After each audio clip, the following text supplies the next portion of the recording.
Sometimes the dead speak louder than the living. I'm Miss Marple. Welcome to my new case.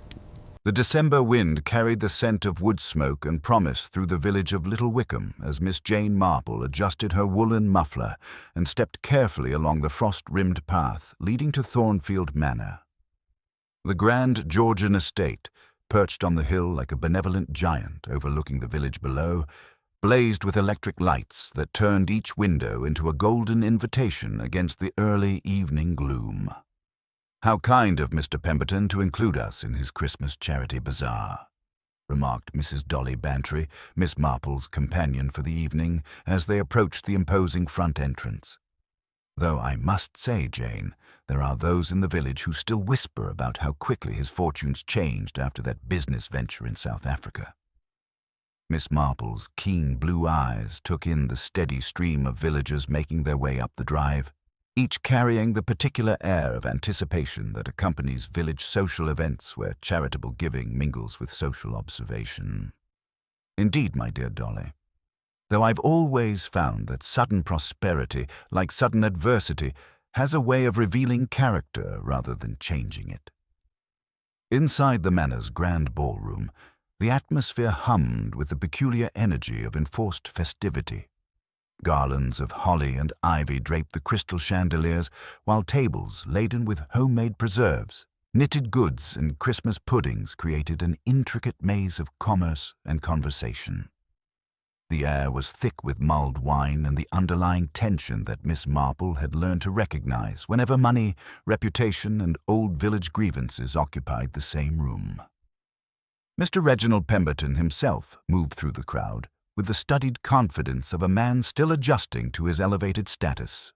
Tall and distinguished, with carefully groomed silver hair and an expensive evening jacket, he played the part of benevolent host with theatrical precision. Yet Miss Marple noticed how his jovial smile never quite reached his eyes when addressing certain guests, particularly Mrs. Vivian Hartwell, the sharp-tongued postmistress whose knowledge of village secrets was legendary. "Reggie's certainly embracing his role as local benefactor," observed Dr. Geoffrey Morrison, joining Miss Marple near a display of embroidered altar cloths. The village physician's weathered face bore the skeptical expression of someone who had witnessed enough human nature to remain cautious of sudden transformations, though there are whispers about whether his South African diamond venture was quite as legitimate as he claims. Miss Marple's attention was drawn to the subtle interactions playing out around them. Mrs. Pemberton, a nervous woman with prematurely grey hair, hovered near her husband with the anxious devotion of someone perpetually expecting disaster. The manor's butler, Wells, moved through the crowd with professional efficiency, though Miss Marple noted how his usually impassive face tightened whenever his employer's voice rose above the general conversation. Near the refreshment table, young Mr. Cyril Dane, Pemberton's private secretary, watched the proceedings with the calculating attention of someone learning the landscape of power. His dark eyes followed every handshake, every whispered conversation, as if cataloguing information for future use. Miss Marple had observed such expressions before, usually in individuals who understood that knowledge and patience were often more valuable than immediate action. The string quartet in the corner struck up Silent Night, and the crowd naturally gravitated toward the enormous Christmas tree that dominated the far end of the ballroom. Mr. Pemberton positioned himself beneath its glittering branches, raising a glass of champagne with ceremonial flourish. "Ladies and gentlemen," his voice boomed across the assembled guests, "before we continue our charitable endeavors, I propose a toast to prosperity, to friendship, and to the spirit of Christmas that brings us together in this blessed season of giving." A murmur of approval rippled through the crowd as glasses were raised. Miss Marple noticed, however, that not everyone participated with equal enthusiasm. Mrs. Hartwell's lips remained pressed in a thin line, while Dr. Morrison's glass stayed notably low. Young Dane's expression remained unreadable, though his knuckles had whitened around his champagne flute. It was precisely at the moment Mr. Pemberton lowered his glass, his triumphant smile still fixed in place, that the festive tableau shattered. The lights flickered once, twice, then plunged the ballroom into complete darkness. In the confusion that followed, the startled exclamations, the shuffle of feet, the nervous laughter, Miss Marple remained perfectly still, her experienced ear cataloguing the sounds of human movement in the dark. When the lights blazed back on 30 seconds later, the scene that greeted the assembled guests transformed their Christmas charity bazaar into something far more sinister. Mr. Reginald Pemberton lay crumpled beneath his magnificent Christmas tree, a silver letter opener protruding from his chest, his champagne glass shattered beside him in a pool of spreading crimson that mingled grotesquely with the fallen tinsel. The scream that pierced the air came from Mrs. Pemberton, but Miss Marple's attention had already shifted to the faces around her, noting with the precision of long experience how shock, fear, and something that might have been relief played across the features of Little Wickham's most respectable citizens. The immediate aftermath brought a peculiar form of English chaos, controlled panic wrapped in social propriety. Dr. Morrison pushed through the stunned crowd with professional authority, his medical bag materializing as if conjured by necessity. He knelt beside the fallen host, his weathered fingers seeking a pulse he clearly knew he would not find, while Mrs. Pemberton's sobs provided a discordant counterpoint to the hushed whispers rippling through the assembled guests. "He's gone," Dr. Morrison announced quietly, his voice carrying the finality that only a physician can deliver. Death would have been nearly instantaneous. The wound appears to have been inflicted with considerable precision, just below the left shoulder blade, angled upward toward the heart. Miss Marple moved with unassuming swiftness to Mrs. Pemberton's side, taking the widow's trembling hands in her own gentle grasp. There, my dear," she murmured, guiding the distraught woman to a nearby chair. "Sit quietly now. No brandy. That only muddles the nerves when clarity is needed most." Wells, the butler, had assumed control of the practical arrangements with admirable efficiency, though his usual composure showed hairline cracks around the edges. "I shall telephone the constabulary immediately, sir," he informed Dr. Morrison. "Inspector Craddock from the market town. He's handled such matters before."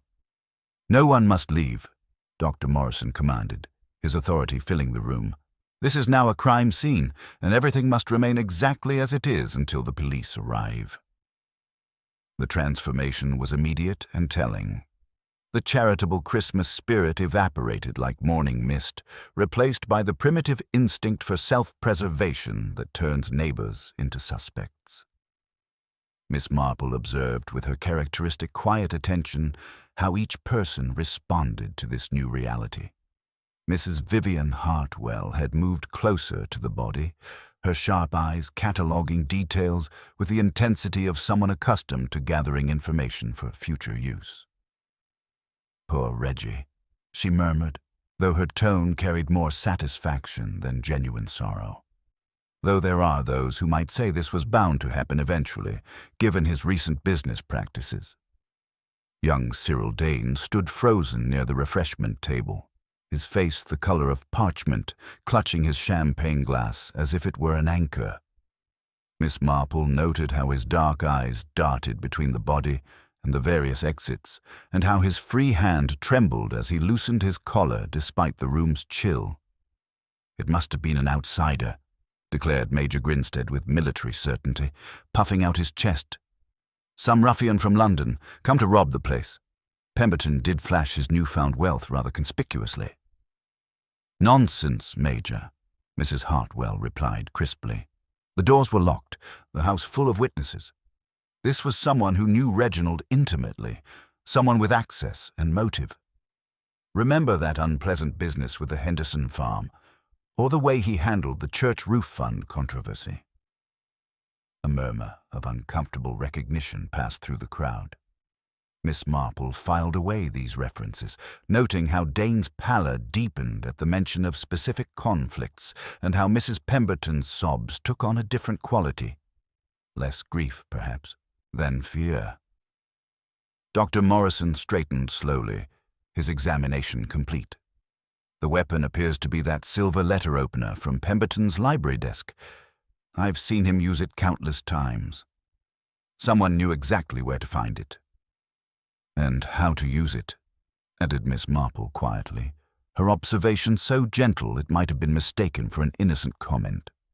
Such precise placement suggests either considerable knowledge of anatomy or remarkable fortune in the darkness. The sound of approaching motor cars cut through the evening air, and Wells moved toward the entrance hall with measured steps. Inspector Craddock's arrival brought the weight of official authority, his square frame and no-nonsense manner immediately commanding the room's attention. "Ladies and gentlemen," he announced after a brief consultation with Dr. Morrison, "I shall need to speak with each of you individually.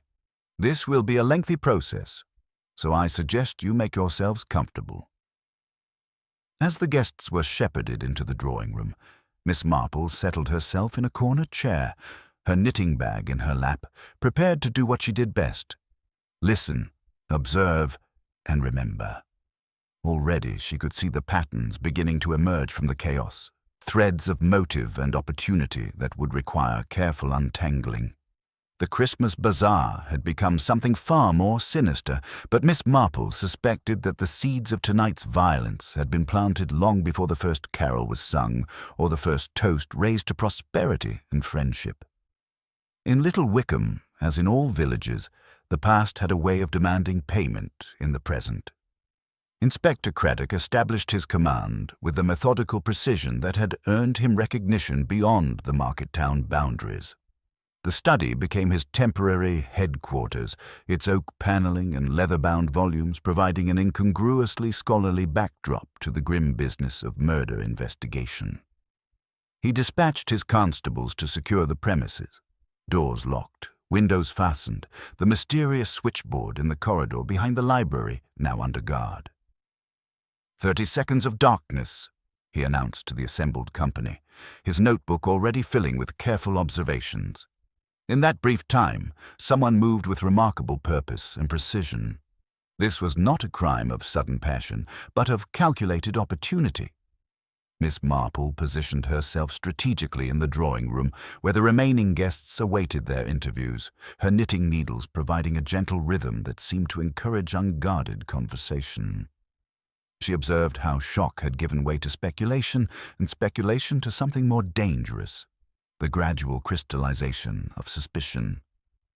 Wells, the butler, submitted to questioning with admirable composure, though Miss Marple noted the slight tremor in his hands as he straightened his collar. "The electrical system was installed last year, Inspector," he explained with professional precision. "Mr. Pemberton insisted on the most modern fixtures.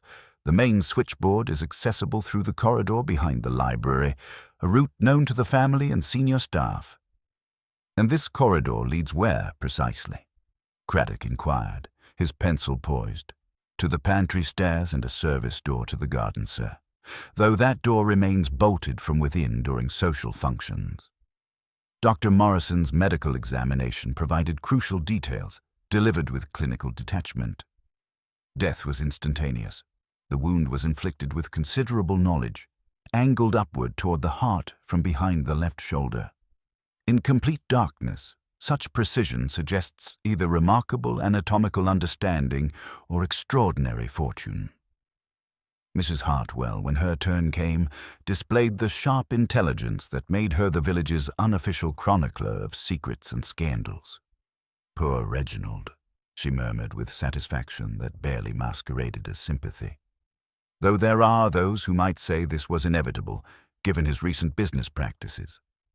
The Henderson farm foreclosure, for instance, a family property lost to debts that mysteriously accelerated just as our host's fortune soared. Miss Marple's needles paused, almost imperceptibly. She recalled old Mrs. Henderson's bitter tears at the post office, the eviction notice that had arrived with suspicious swiftness after Pemberton's return from his profitable South African venture. Cyril Dane's interview revealed the most telling reactions.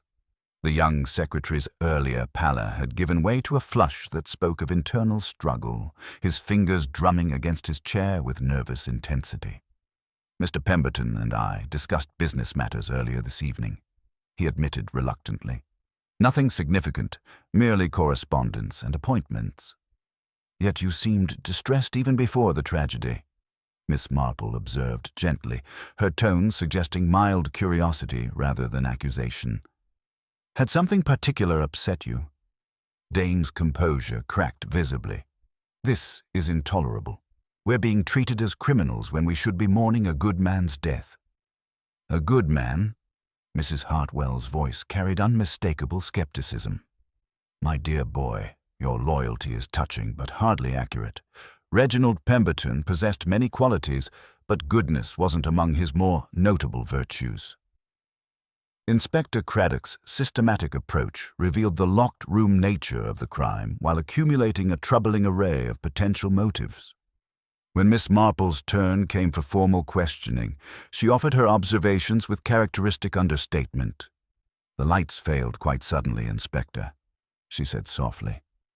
When they returned, Mr. Pemberton was gone. I noticed that some people seemed more surprised than others, and some perhaps less so. Any other details, Miss Marple?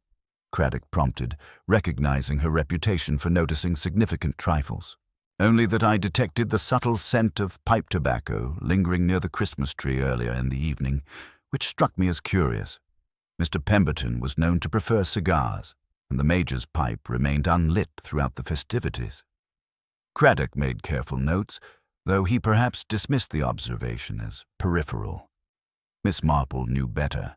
In her experience, the smallest inconsistencies often provided the thread that, when pulled, unraveled entire tapestries of deception.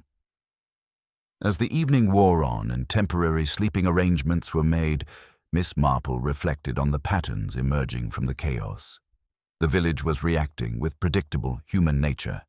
Fear, suspicion, and the desperate need to assign blame to someone, anyone other than themselves. But beneath the surface emotions, she detected something more complex. A web of financial grievances, personal resentments, and carefully guarded secrets that had finally demanded payment in blood. The Christmas charity bazaar had become something far more sinister, but Miss Marple suspected the seeds of tonight's violence had been planted long before the first carol was sung, or the first toast raised to prosperity and friendship. The December morning brought Inspector Craddock's investigation into sharp focus, his methodical approach yielding what appeared to be a satisfyingly clear picture of guilt. In the study where Pemberton had conducted his increasingly controversial business affairs, evidence accumulated against young Cyril Dane with the inexorable weight of circumstance and opportunity. The financial records tell their own story, Craddock announced to the assembled household over a subdued breakfast in the morning room. His voice carried the particular satisfaction of a professional who believed complex puzzles yielded to systematic analysis.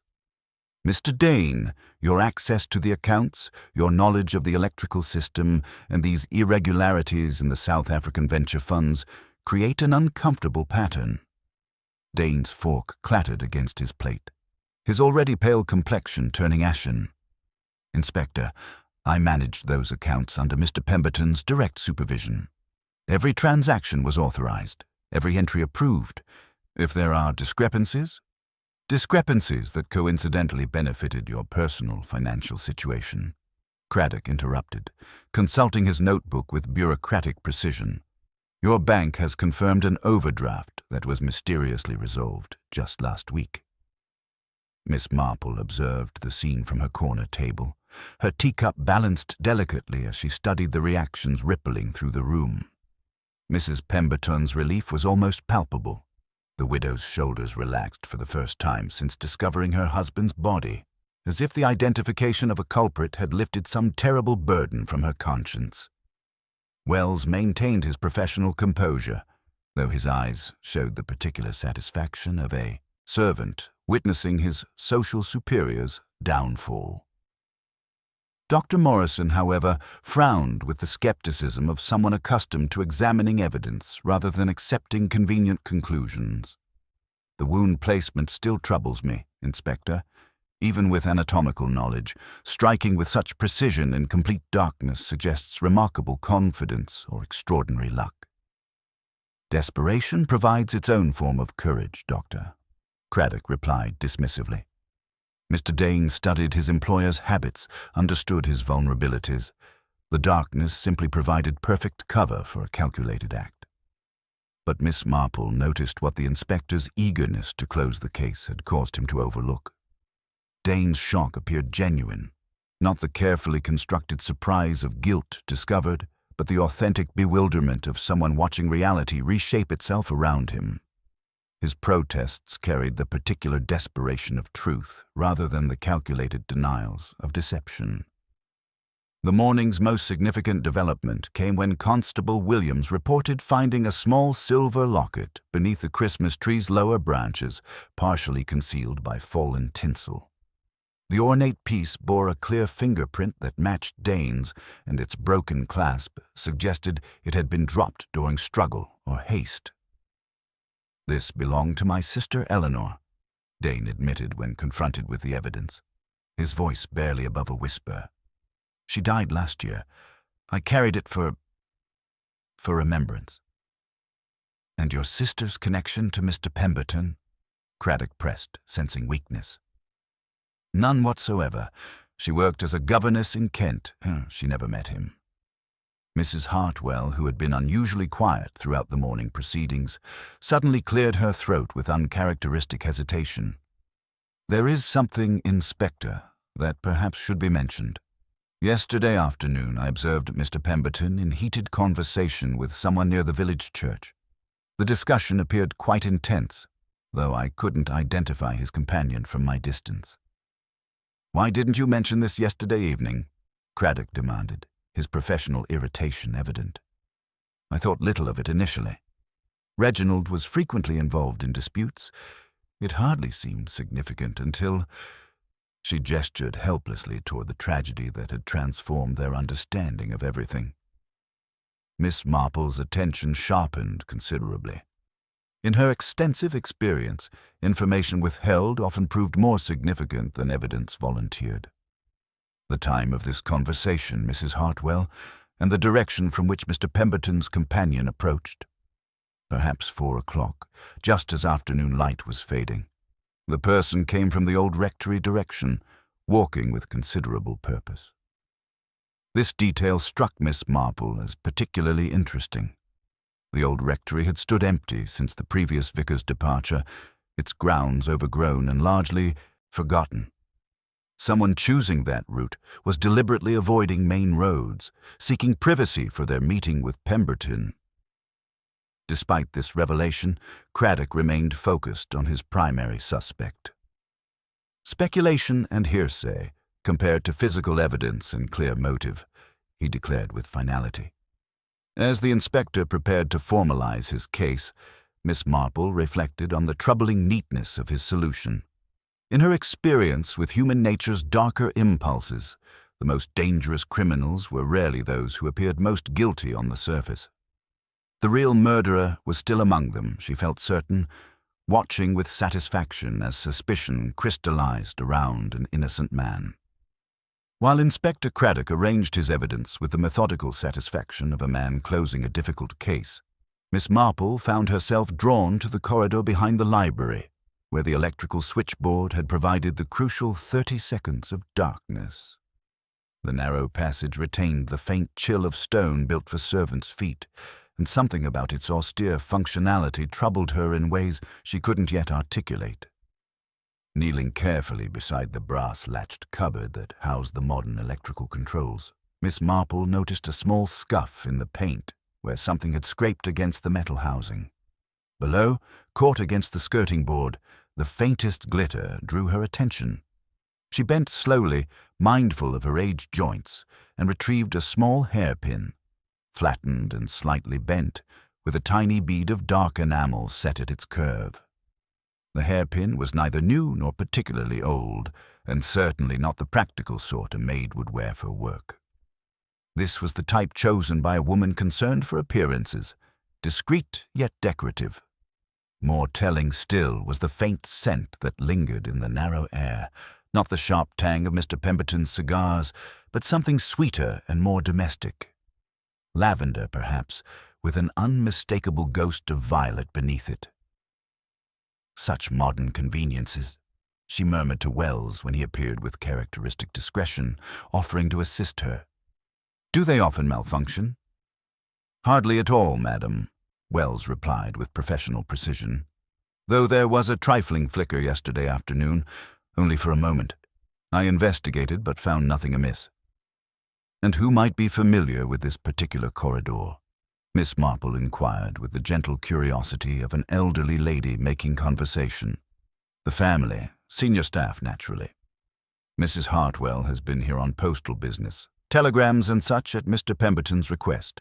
She knows the house layout as well as anyone, if I may say so."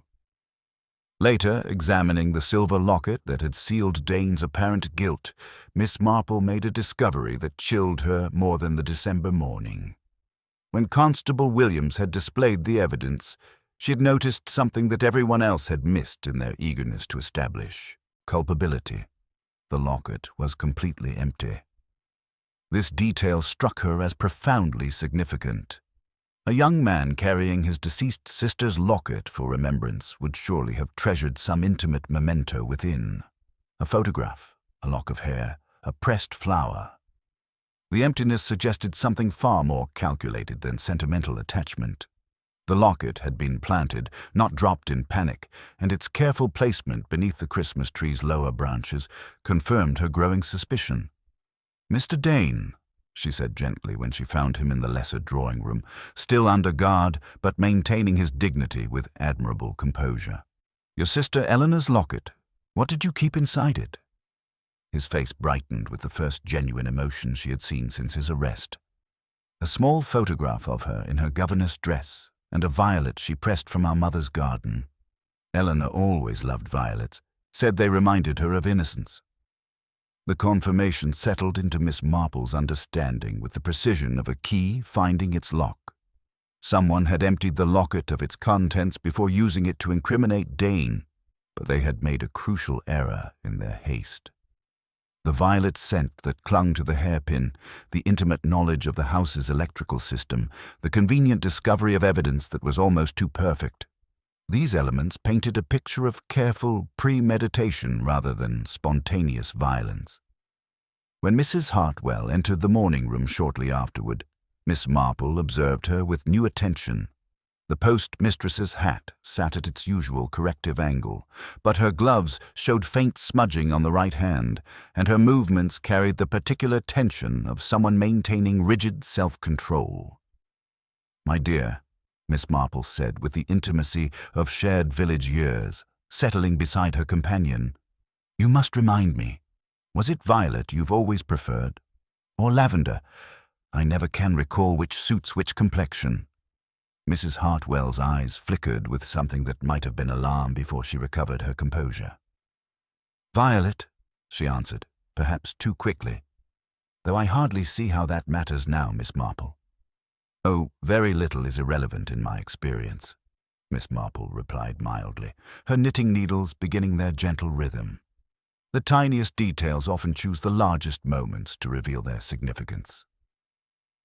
As afternoon shadows lengthened across the manor's grounds, Miss Marple reflected on the web of deception that had nearly condemned an innocent man. The real murderer sat among them still, confident in their cleverness, watching with satisfaction as Inspector Craddock prepared his case against Cyril Dane. But hairpins and empty lockets told their own stories to those patient enough to listen, and Miss Marple had learned long ago that the most dangerous criminals were often those who appeared least capable of violence. The truth was emerging from the shadows, piece by careful piece, and soon even Inspector Craddock would have to acknowledge that his neat solution concealed a far more complex and chilling reality. The afternoon's lengthening shadows brought Miss Marple closer to the truth through a series of quiet conversations that revealed the poisonous undercurrents flowing beneath Little Wickham's respectable surface.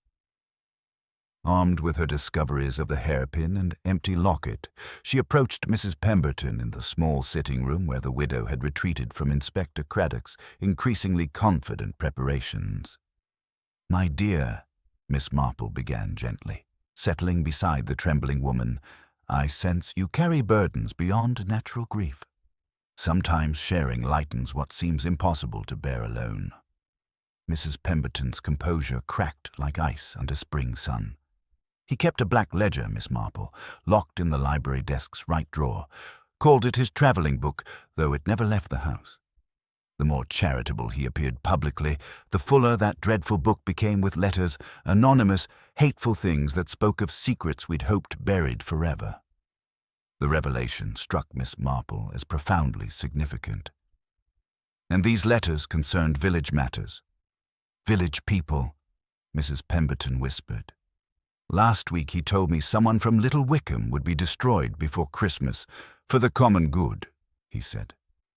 He enjoyed that phrase terribly. I thought of Mrs. Hartwell.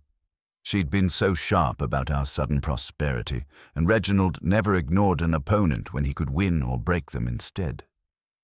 Wells appeared in the doorway with characteristic discretion, offering tea with hands that trembled almost imperceptibly. When Mrs. Pemberton declined, Miss Marple drew him aside with gentle authority. "The electrical switchboard, Wells. You mentioned someone might have accessed it yesterday evening." "Indeed, madam. I keep the key on my watch chain, but after the tragedy, I discovered the chain broken and hanging loose. During the evening's confusion, several people brushed against me. Mrs. Hartwell, when she stumbled slightly, Mrs. Pemberton steadying herself as guests arrived. In such circumstances, a skilled hand might easily—" Miss Marple nodded thoughtfully. The broken chain explained how someone had gained access to plunge the ballroom into crucial darkness, but it also suggested premeditation rather than opportunistic violence. Her next conversation was with Dr. Morrison, whom she found in the conservatory, examining the winter geraniums with the abstracted air of a man wrestling with uncomfortable possibilities. "Doctor, that pipe tobacco I detected near the Christmas tree. You were there earlier in the evening." "Briefly," he admitted, cleaning his spectacles with deliberate care. "Pemberton was boasting about the church roof fund to the vicar, and I told him a church repaired with tainted money courts leaks of a different sort. My pipe. Smoke does cling to wool. It's possible the scent lingered from my visit home earlier." "The Henderson farm," Miss Marple observed quietly. "That weighs heavily on village consciences, doesn't it?" Dr. Morrison's expression darkened. "Tom Henderson returned 2 nights ago, asking if I thought his family's situation could be resolved through reason. I told him Pemberton wasn't a man who yielded to anything but superior force. The boy took that badly, said he'd find another way to reclaim his family's honor." This information settled into Miss Marple's understanding with disturbing clarity. Tom Henderson, approaching through the old rectory path to avoid detection, meeting secretly with Pemberton, carrying grievances that had festered since his family's ruin. When Mrs. Hartwell appeared in the conservatory doorway, her usual sharp composure showed hairline fractures. "Miss Marple, you seem to be conducting your own investigation. Surely Inspector Craddock's conclusions should satisfy reasonable people?" "Reasonable people often overlook unreasonable passions," Miss Marple replied mildly. "That mysterious conversation you witnessed yesterday, did Mr. Pemberton's companion carry anything when they approached from the rectory direction?" Mrs. Hartwell's eyes flickered with something that might have been alarm. "A bag of some sort, nothing remarkable, though I hardly think—" "The old rectory path offers privacy for those who prefer discretion," Miss Marple continued gently. "One might dispose of inconvenient items there before attending social functions." The postmistress's carefully maintained facade cracked visibly. "Your implications are most unseemly, Miss Marple. Inspector Craddock has his evidence, his suspect. This continued speculation serves no purpose except to disturb decent people." "Truth serves its own purpose," Miss Marple observed, her knitting needles maintaining their gentle rhythm. "Like persistent weeds, it has a way of pushing through even the most carefully laid paving stones." As evening settled over Thornfield Manor, Miss Marple reflected on the web of deception that had nearly condemned an innocent man. The real murderer moved among them still, confident in their cleverness, watching with satisfaction as Craddock prepared his case against Cyril Dane. But broken keychains, empty lockets, and the lingering scent of violets told their own stories to those patient enough to listen.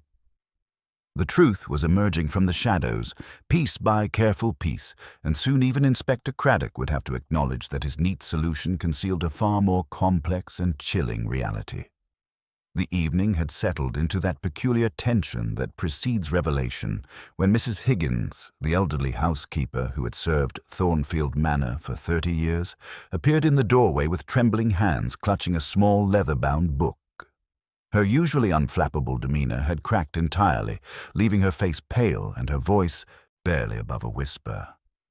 "Inspector Craddock, sir," she stammered, extending the volume toward him with obvious reluctance. "I was cleaning the rarely used morning room, dusting behind the old escritoire where Mr. Pemberton sometimes worked when he wanted privacy from the library. There's a loose panel behind the writing desk, and this was hidden there." The book that passed into Craddock's hands was bound in black Morocco leather, its pages filled with Pemberton's distinctive spidery handwriting. As he opened it, Miss Marple observed how the inspector's confident expression gradually transformed into something approaching dismay. The neat solution he had constructed around Cyril Dane's guilt was about to encounter an inconvenient collision with more complex truths. "Good God," Craddock muttered, his voice losing its earlier certainty as he read from the open page. "Vivian Hartwell, postmistress. Outstanding gambling debts to Lord Ashworth, £500. Repayment due January 1st. Additional leverage. Correspondence proving illicit relationship with married solicitor Davies, 1928. Letters secured in safe deposit. Barclays Bank, Market Street." The effect of this revelation rippled through the assembled company like a stone thrown into still water. Mrs. Hartwell, who had been maintaining her characteristic sharp-eyed observation of the proceedings, suddenly staggered backward as if physically struck. Her carefully maintained composure, the armor of respectability that had protected her for decades, crumbled visibly as the blood drained from her face. "This is monstrous," she whispered, though her protest lacked conviction. Her eyes darted frantically between the ledger and the faces watching her, seeking some escape from the trap that had suddenly sprung around her. Reginald was always prone to wild imagination, to seeing scandal where none existed. Miss Marple's knitting needles paused in their gentle rhythm as she studied Mrs. Hartwell's reaction with the careful attention of someone who understood that truth often revealed itself in the smallest gestures. The postmistress's gloves, she noticed, bore fresh smudging on the fingertips, the kind that came from handling documents hastily, perhaps searching for something that might incriminate her further. Dr. Morrison leaned forward with professional interest, his medical training making him sensitive to the physical manifestations of extreme stress. "Mrs. Hartwell, you appear quite unwell. Perhaps you should sit down." "The deadline," Miss Marple observed quietly, her voice cutting through the tension with gentle precision. "January 1st is only a week away. Mr. Pemberton was not a man to make idle threats, was he? Such immediate pressure would drive even the most respectable person to desperate measures." Inspector Craddock's notebook appeared in his hands as the implications of this discovery settled into his understanding. His case against Dane, built on financial irregularities and circumstantial evidence, suddenly seemed flimsy when compared to the immediate, life-destroying threat that Pemberton had held over Mrs. Hartwell. Social ruin, financial devastation, and public humiliation, these were motives that could drive someone to murder far more readily than abstract questions of justice or revenge. "The timing is significant," Craddock admitted reluctantly, his professional pride warring with the evidence before him. "Mrs. Hartwell, your knowledge of the house, your access to the electrical systems through your postal duties, your familiarity with Mr. Pemberton's habits, these factors take on new meaning in light of this information." Mrs. Hartwell's response was to draw herself up with a dignity that seemed fragile as spun glass. "I have served this community faithfully for 20 years. My personal affairs, however complicated they may appear to outside observers, are hardly grounds for accusations of murder." But Miss Marple noticed how the postmistress's hands shook as she spoke, how her eyes avoided direct contact with anyone in the room, and how the faint scent of violet that had lingered in the electrical corridor seemed to emanate more strongly from her direction now that the evening's emotions had intensified. The black ledger represented more than simple blackmail. It was a catalogue of human weakness that Pemberton had compiled with methodical cruelty. As Craddock continued reading, other names appeared: village secrets, financial irregularities, personal indiscretions that could destroy reputations and livelihoods. Pemberton had transformed himself from benefactor to predator, and someone had finally decided to stop him. The investigation had taken a crucial turn, shifting focus from the convenient scapegoat to the more complex reality of village life, where respectability often concealed desperate secrets. Miss Marple reflected that the truth was indeed emerging from the shadows, piece by careful piece, and that the real murderer's carefully constructed deception was beginning to unravel under the weight of evidence that could not be burned, buried, or explained away. As the evening deepened around Thornfield Manor, the Christmas charity bazaar's tragic aftermath continued to reveal the darker currents that flowed beneath Little Wickham's peaceful surface. The discovery of Pemberton's blackmail ledger had transformed Mrs. Hartwell from sharp-tongued observer to cornered suspect, yet Miss Marple found herself increasingly troubled by the investigation's convenient turns. While Inspector Craddock pursued the postmistress with renewed confidence, examining her financial desperation and access to the house, something fundamental refused to align with this emerging narrative. The morning brought another discovery that seemed to seal Cyril Dane's fate definitively. Constable Williams, conducting a thorough search of the coat closet, emerged with a blood-stained handkerchief bearing the ER distinctive monogram CD. The fine linen showed clear evidence of having been used to clean a blade, and its placement beneath the evening wraps suggested hasty concealment during the confusion following the murder. "This settles the matter entirely," Craddock announced with satisfaction, holding the damning evidence aloft, physical proof linking Mr. Dane directly to the crime scene clean-up. But Miss Marple observed Dane's reaction with particular attention. The young secretary's shock appeared genuine, not the calculated surprise of guilt discovered, but the authentic bewilderment of someone watching reality reshape itself around him yet again. His protests carried the desperate ring of truth rather than the careful denials of deception. "Inspector," Dane said quietly, his dignity intact despite his circumstances. "That handkerchief was a Christmas gift from my sister Eleanor. It's been missing from my belongings since yesterday afternoon. I assumed it had simply been mislaid." Dr. Morrison approached Miss Marple near the conservatory windows, his weathered face creased with professional concern. "The anatomical precision still bothers me enormously," he confided in low tones. "That wound was placed with surgical accuracy, someone who understood exactly where to strike for immediate effect. Mrs. Hartwell possesses many qualities, but detailed knowledge of human anatomy isn't among them." Miss Marple nodded thoughtfully, her knitting needles working automatically while her mind processed this crucial observation. "And the letter opener itself, Doctor? How familiar would Mrs. Hartwell be with its exact location in Mr. Pemberton's private desk?" She handled his correspondence regularly, certainly, but that particular implement was kept locked away with his most confidential papers. Only family members and his secretary would know its precise placement. This detail struck Miss Marple as profoundly significant. The murderer had moved through the darkened ballroom with remarkable confidence, locating both victim and weapon with precision that suggested intimate familiarity with Pemberton's personal habits. Mrs. Hartwell, despite her postal duties, remained essentially an outsider to such private arrangements. Finding the postmistress alone in the morning room, staring out at the frost-covered gardens with rigid defiance masking profound despair, Miss Marple settled nearby with gentle determination. Such a chilling night it was, Miss Marple began conversationally, her needles clicking softly.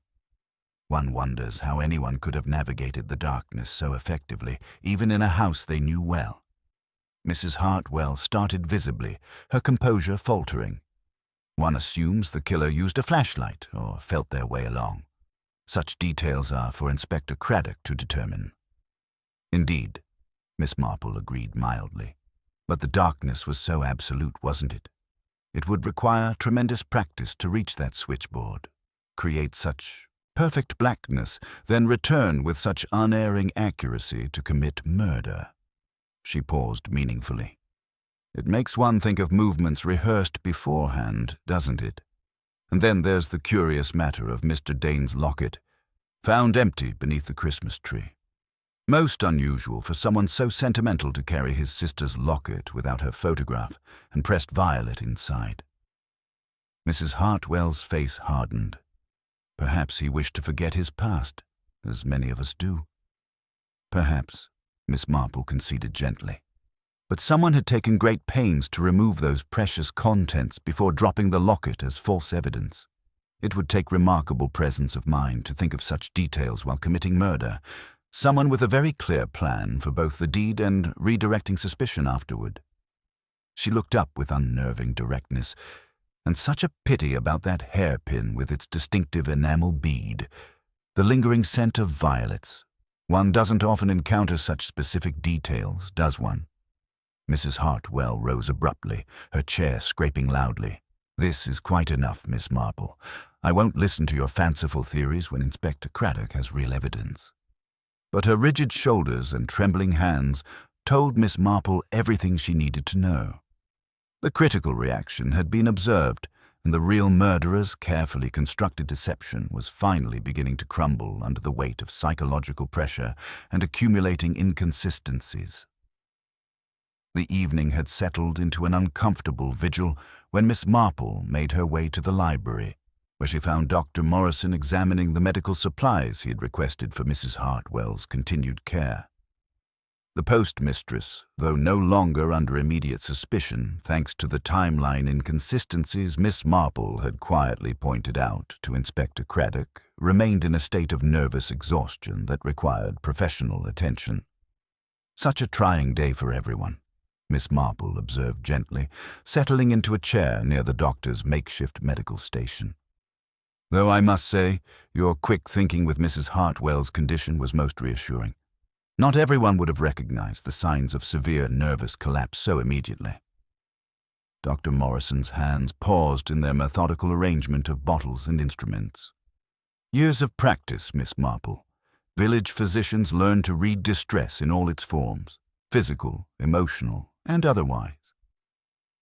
Miss Marple's knitting needles began their familiar rhythm as she studied his profile with deceptive casualness. Indeed, and your knowledge of the manor's layout has proven invaluable during this investigation. Inspector Craddock mentioned how precisely you described the electrical system's vulnerabilities. Wells provided most of that information, Morrison replied, though his voice carried a slight tension that hadn't been present earlier. Though I have attended Mr. Pemberton here on several occasions, his constitution was never particularly robust, despite his apparent vigor. The observation struck Miss Marple as significant. She had noticed how Morrison's medical assessments throughout the investigation had been remarkably detailed, almost as if he had been intimately familiar with Pemberton's physical vulnerabilities long before examining the corpse. Such detailed knowledge must come from considerable professional interaction. Did Mr. Pemberton consult you frequently about his health? Morrison's instruments clinked softly as his hands trembled almost imperceptibly. Occasionally. Nothing serious. Merely the usual complaints of a man who had lived well and worried about the consequences.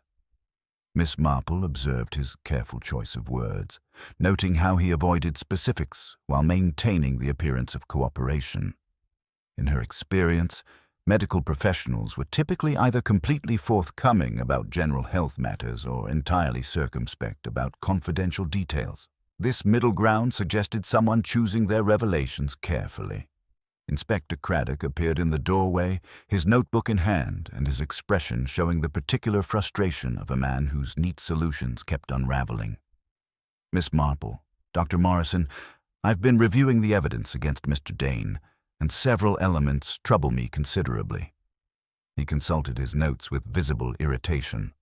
The locket, for instance, completely empty when found, yet Dane insists it contained his sister's photograph and a pressed violet. The handkerchief appears to have been deliberately planted rather than hastily discarded. And Mrs. Hartwell's access to the electrical system, while possible, would have required knowledge she likely didn't possess. Miss Marple nodded thoughtfully.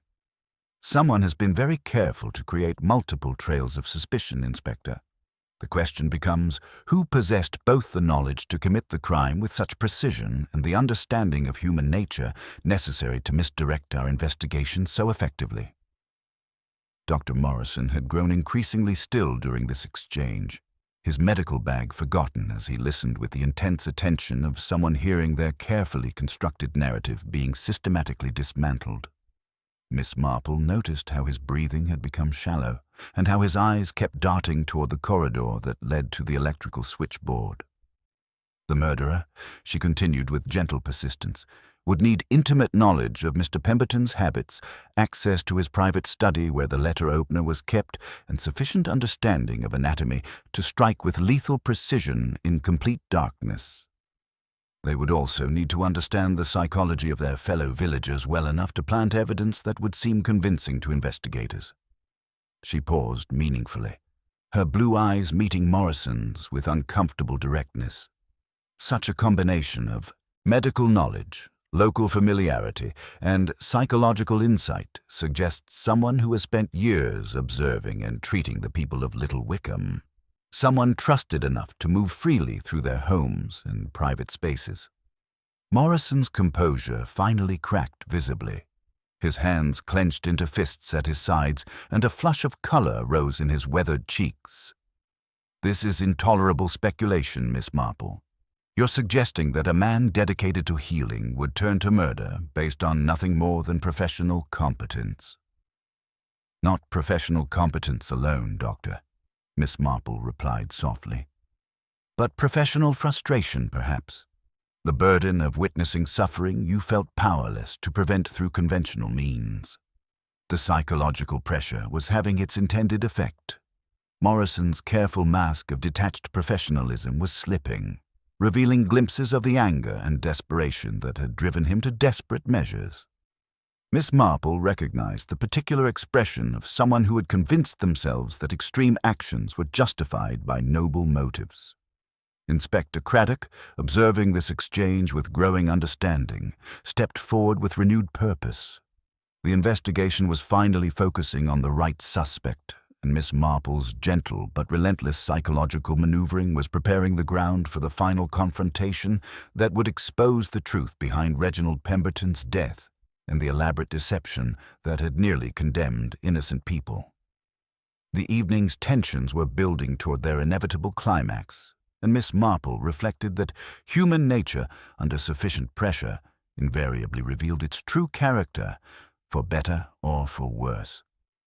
Inspector Craddock, recognizing the value of Miss Marple's intuitive approach, agreed to her quiet request for a brief reconstruction of the murder. The ballroom's Christmas finery still sparkled, but the air was thick with anticipation and dread.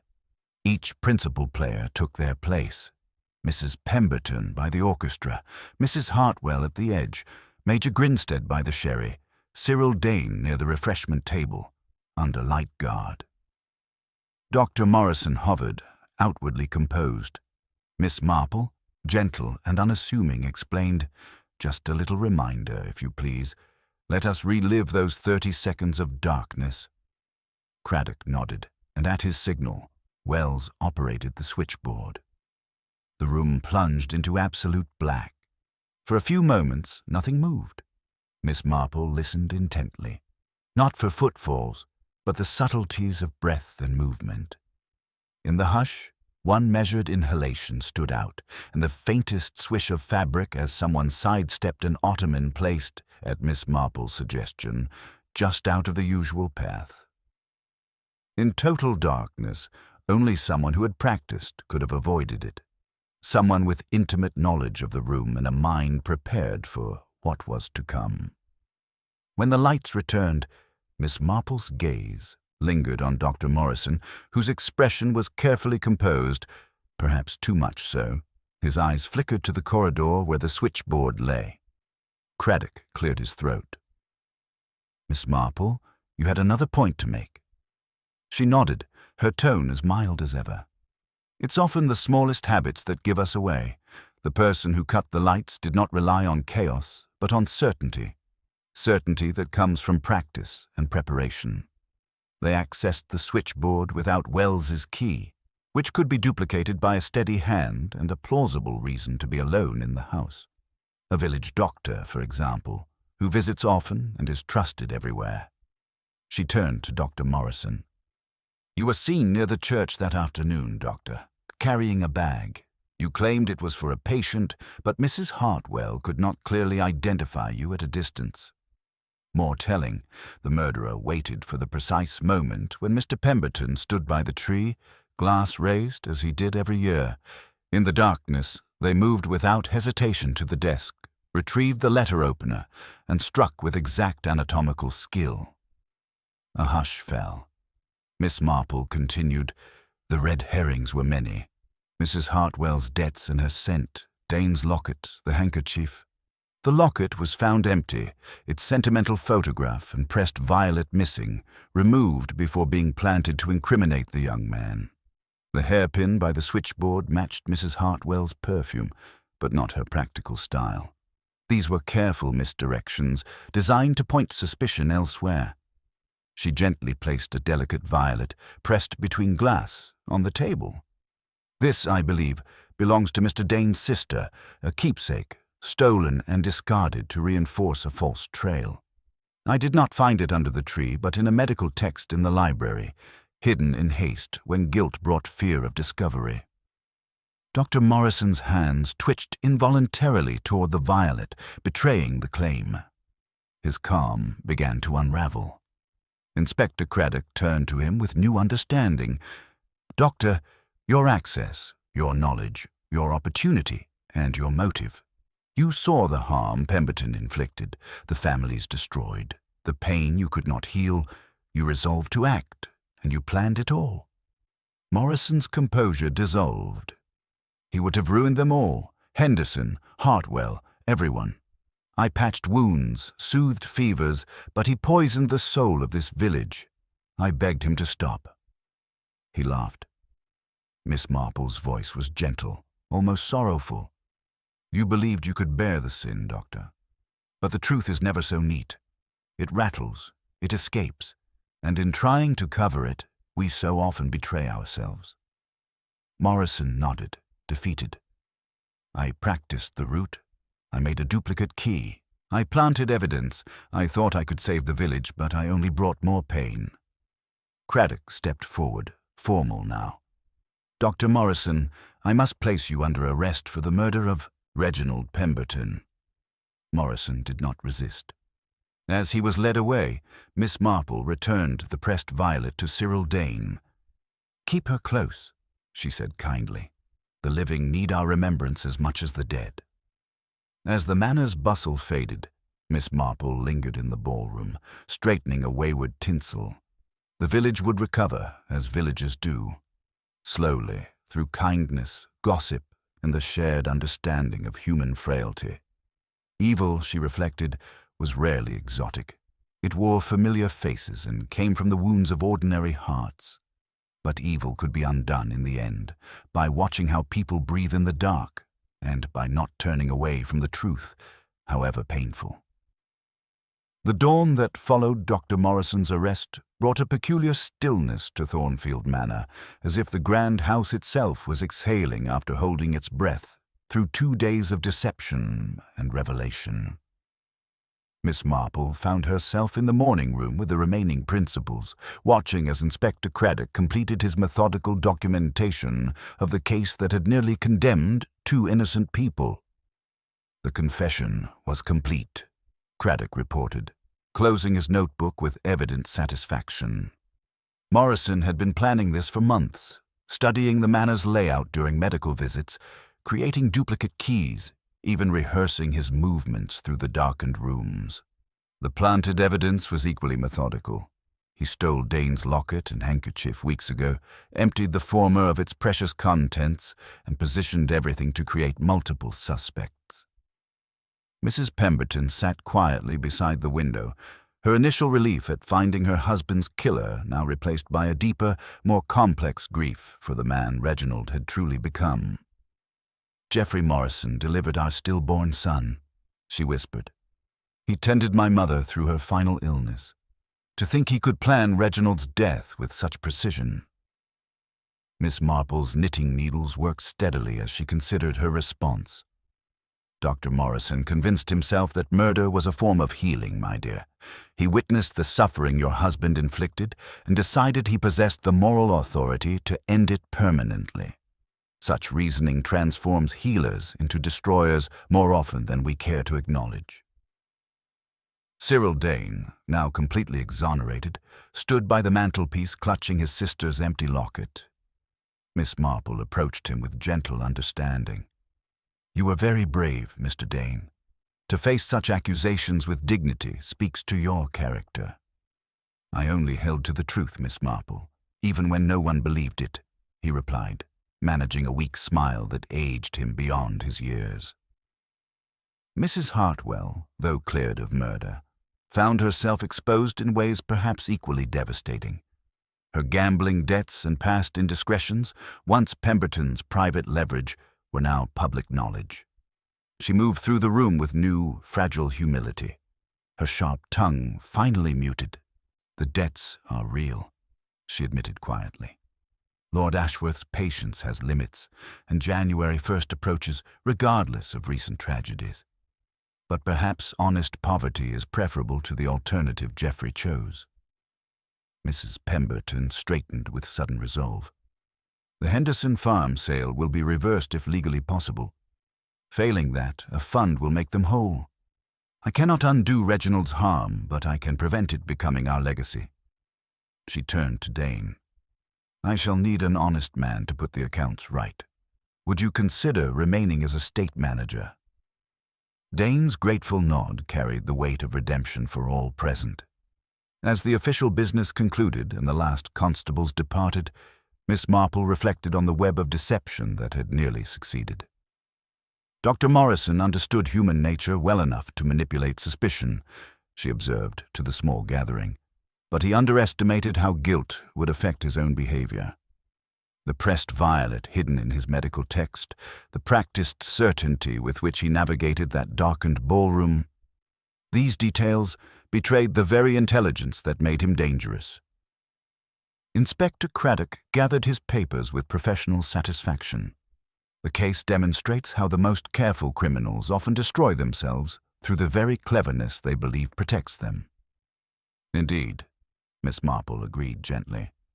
"Dr. Morrison appointed himself judge and executioner, convinced his medical oath justified taking life to prevent suffering. Such moral arithmetic rarely balances as neatly as its practitioners believe." As afternoon shadows lengthened across Little Wickham, the village began its slow, healing process. The manor's electric lights blazed cheerfully against the gathering dusk, but Miss Marple knew some shadows would linger long after the last guest departed, and the final secret was revealed. Walking to the conservatory windows, she watched the first hesitant snowflakes begin to fall, dusting the grounds in pristine white.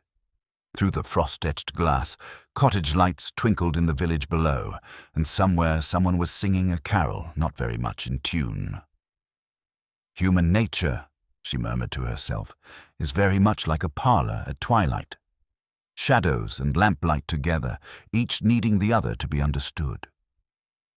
The Christmas charity bazaar had revealed the capacity for both evil and redemption that existed within every heart. Reginald Pemberton had thrived on others' pain and secrets, but Dr. Morrison, in seeking to end that evil, had allowed different darkness to take root within himself. The tragedy lay not just in Pemberton's death, but in the corruption of a man who had once dedicated his life to healing. Little Wickham would gossip, repent, forgive in parts, and tuck its sins away as tidily as its linens. The village would continue through small acts of kindness and understanding that bind people together despite their failures. Miss Marple drew her shawl close and stepped into the clean, cold night, carrying with her the eternal mysteries of why good people sometimes chose evil and how communities survived such discoveries. Mysteries that would outlive all the detectives who tried to solve them.